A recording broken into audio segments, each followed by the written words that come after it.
beautiful people, it's Lulu here, jumping in to do you guys a reading. So this one is for the collective, and then I will jump into some love connection readings. So let's just ask, as always, that the messages that come through be from the highest light and for the highest good of all those who are connecting. So what are the messages that want to come through?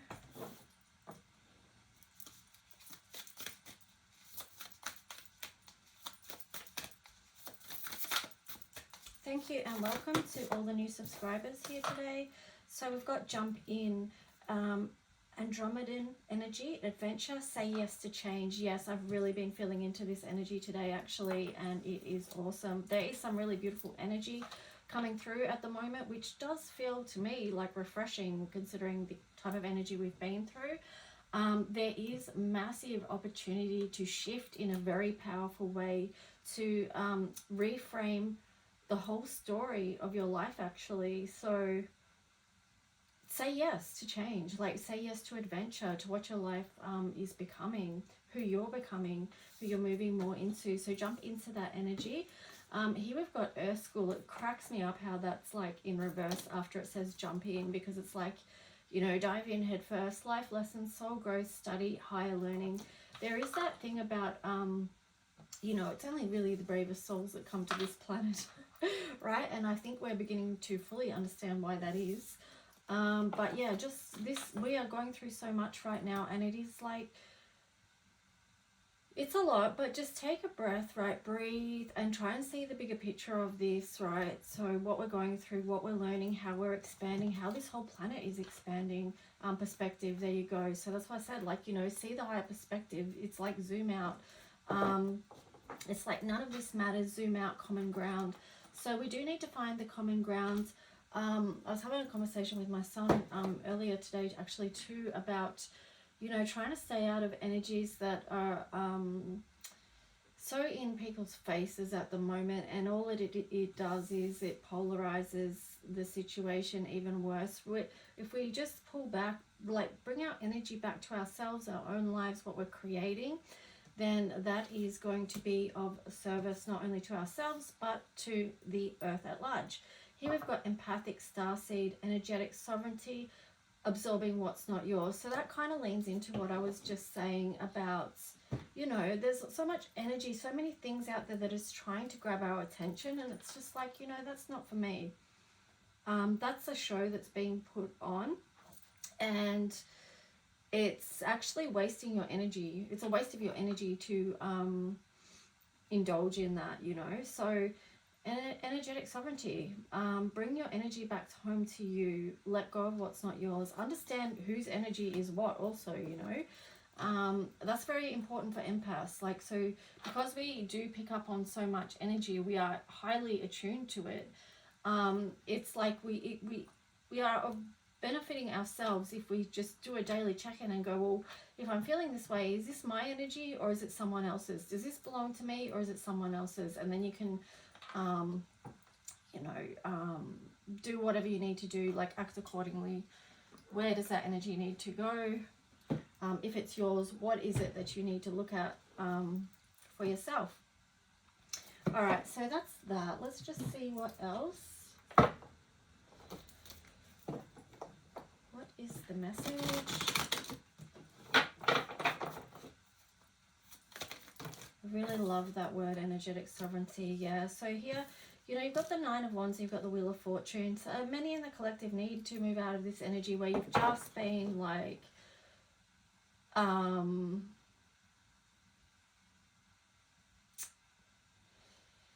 experiencing one thing after the other. And we've all been going through this, like within the collective itself, but so on the micro, like on the personal level and as a collective, we've been going through that where things have been too much and it's all adding up.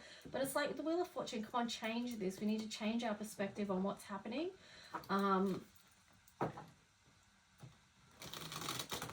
I was really actually, oh, that one was upright as well. I was actually thinking about that this rising and putting a different perspective on how I feel about Pluto and Aquarius as well. I'm actually leaning more into not the hardness and the harshness of that, but more of the opportunity and how there is so much solutions to be found in that. And I feel like it is a massive opportunity to swing the shift in a good way. Like, so we've sort of been programmed to view it all in a negative way, but how can we swing it? Like, it's just a massive reframing of the whole story. I feel like that's really what's coming back into balance now. It's sort of, we do need to move into a new story. This Wheel of Fortune, it needs to shift. We need to bring things back into balance because it's too been out of balance with this Nine of Wands energy. And it's kind of like enough is enough, you know. Yeah, so we want to be moving forward on a new journey with a very grounded approach. And it's interesting because this is like, you know, the Knight of Pentacles is slow moving, and then the card on the bottom here was baby steps. Action, follow your intuition before it makes sense. But this is like just moving forward in a grounded way, and taking this new journey and being open, right? Being open. So let's see what else.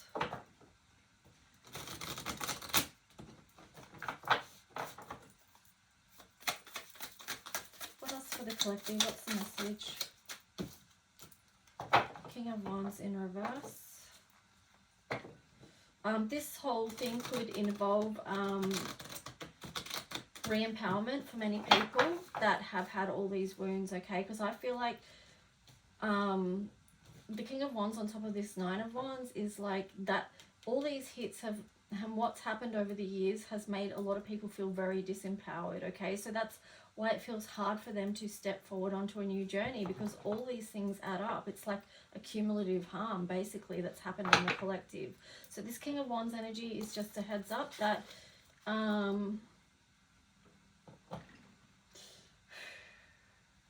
yeah, like it's just you need to re-empower, okay? So where you felt disempowered in your life, because there you've got the Ten of Wands, you know, so it was all just too much of a burden, too much of a weight for any person to carry. Be committed to let that go. Let that be your focus right now with the Hierophant there. Like, be committed to a new journey, a new spiritual journey.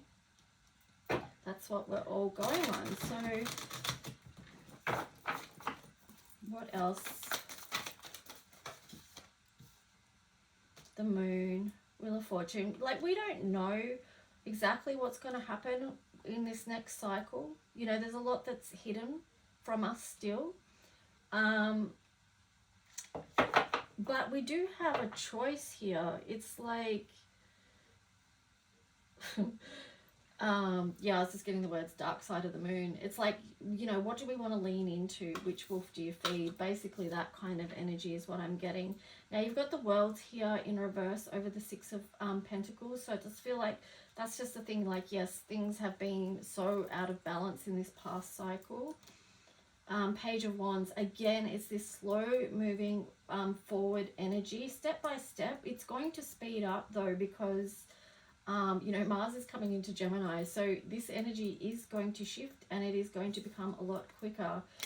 You've got the Ten of Pentacles in reverse there, and then the Eight of Swords. So I feel like part of on this new journey is going to be freedom from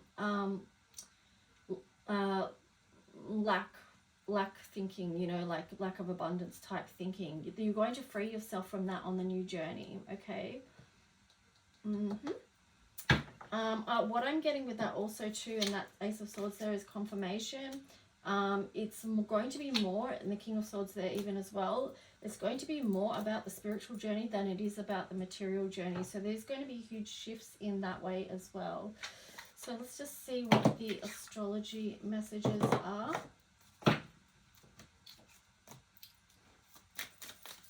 It's the astrology message. Let's see.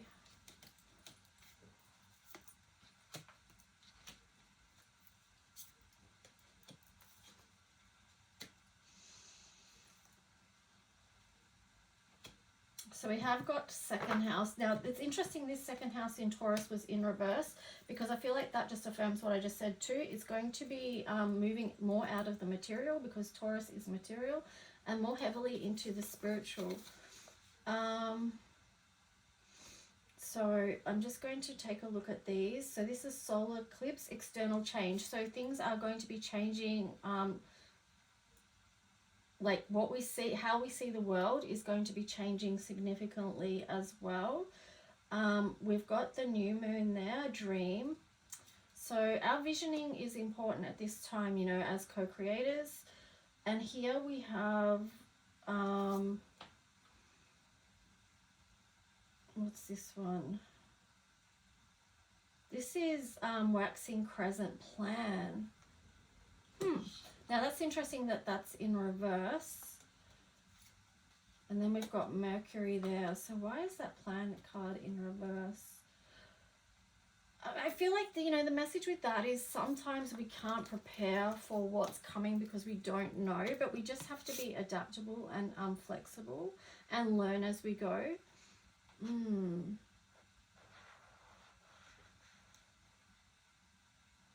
I'm sort of looking at these two, like, it's like, just be open to making a new plan. Like, there's a new plan for your life coming in. And here you've got Mercury. Communication.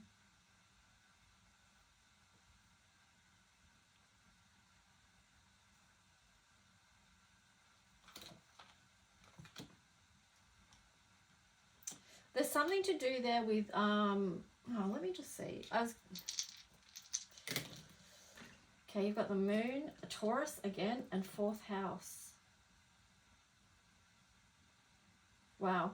So I really do feel like something is coming in that's going to shake up our foundations. And we can't fully see the picture right now, but we can lean into our intuition. We can take a grounded approach. We can know our value, our worth. Again, I'm getting like a linking into the energetic sovereignty. Like sometimes that's our foundation as well. And that's sometimes our self-worth as well. Like it's not all material, it's the spiritual as well.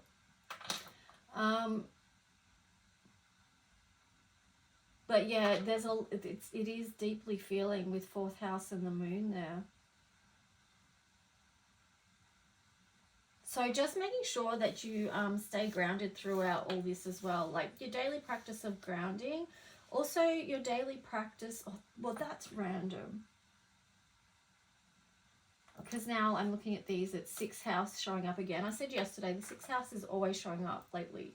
So this is our daily practices of health, self-care, the seeds that we're planting, our manifestation. It can be to do with planning as well, you know, so working with the cycles and the seasons. But it is also about love, you know, 6. And you've got Venus there as well. So really bringing a lot of love into your life right now. Yeah. Anyway, that's it for today. I hope you enjoyed this reading or got something out of it. And I'll be jumping in to do some love connection reading soon. Okay, thanks guys.